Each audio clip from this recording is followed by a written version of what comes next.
¿Le gusta el rock alternativo? ¿Qué es el rock alternativo? Mira, yo estoy un poco cada vez más harto de la invención de los subgéneros.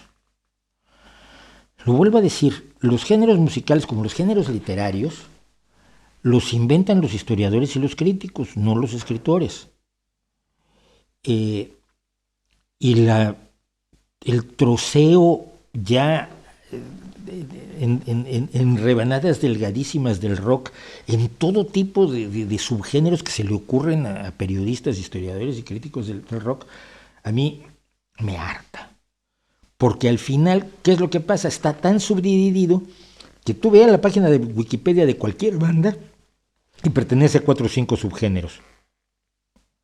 Pues mira, chico, o sea, entonces algo está mal en la clasificación. Hemos dividido tanto la clasificación que cada grupo de rock pertenece a una clasificación propia. ¡Uf! ¡Qué aburrido! Entonces, ¿qué es el rock alternativo? Pues no tengo idea. De veras no tengo idea. Yo tengo idea de cosas muy, muy claras. El rock psicodélico, que fue el rock de los años 60, 70.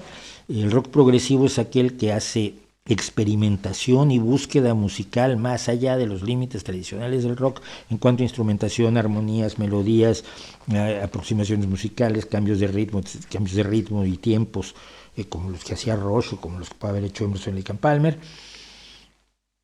El rock con sonido de raíces estadounidenses, rock celta, pero porque sus sonidos son muy claros, ¿no? Cuando empiezas a subdividir el metal en metal sinfónico, pero épico, pero de fantasía, pero dark. A ver, espérate.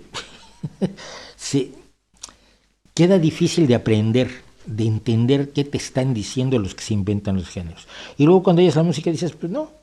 A mí me vendieron a The Warning como un grupo de metal, por ejemplo.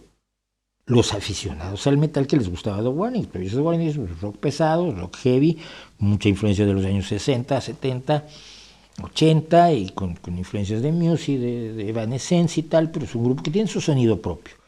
Tiene rock pesado es muy genérico. Pero bueno, entonces no sé qué sea de rock alternativo. Si me das un ejemplo.